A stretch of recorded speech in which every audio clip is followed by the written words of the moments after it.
Here on the sun-dappled waters of the rivers of America at Disneyland lies a vessel steeped in history.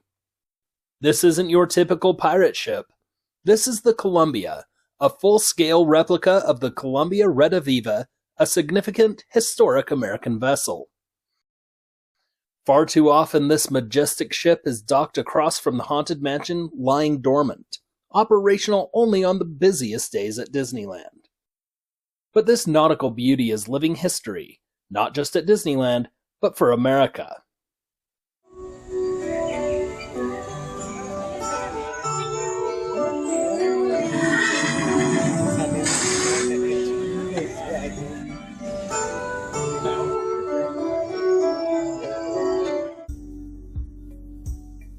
The history of the sailing ship Columbia begins back in 1773 or perhaps 1787, as historians cannot seem to agree on when the original ship was built. The Columbia, or Columbia Rediviva, became the first American ship to circumnavigate the globe. Walt Disney seems to have liked to place American history in his parks, so it's not surprising that a replica of this particular ship would make its way to the rivers of America. Walt wanted more activity in the rivers of America and decided to have another large ship join the Mark Twain. He asked Disneyland construction supervisor and former Naval Admiral Joe Fowler to suggest a historic ship, and Fowler recommended the Columbia.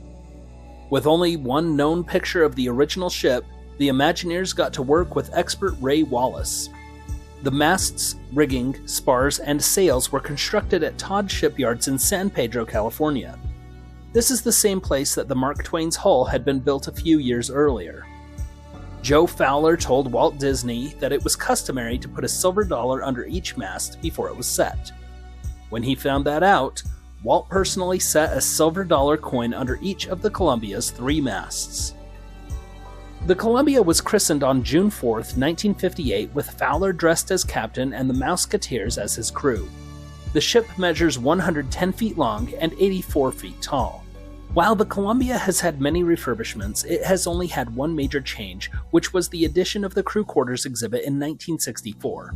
And in case you are wondering, Walt Disney World was supposed to receive a copy of the Columbia, but those plans were cancelled and a second steamboat was planned instead. This makes the Columbia a Disneyland original not found anywhere else.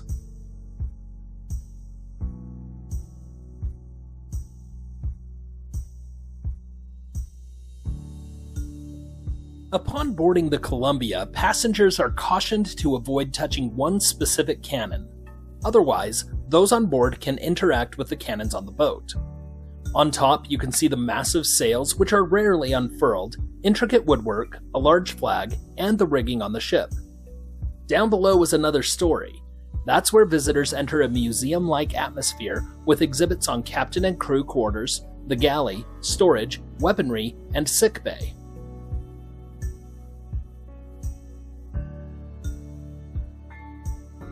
During the journey, the captain provides commentary and nautical songs such as Blow the Man Down are played, presumably by singing sailors.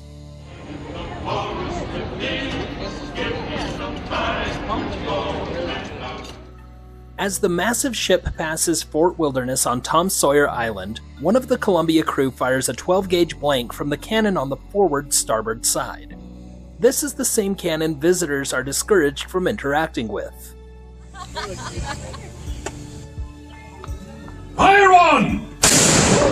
Now that should put some fear in them. Looks like we're safe for now.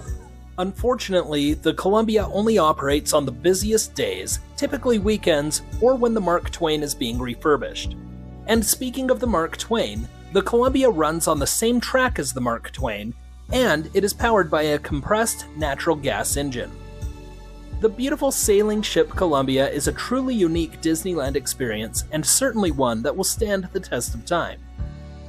Thank you for watching our short documentary on the sailing ship Columbia at Disneyland. If you liked this video, please leave a like. If you want to see more, don't forget to subscribe. Thank you for watching Magical DNA.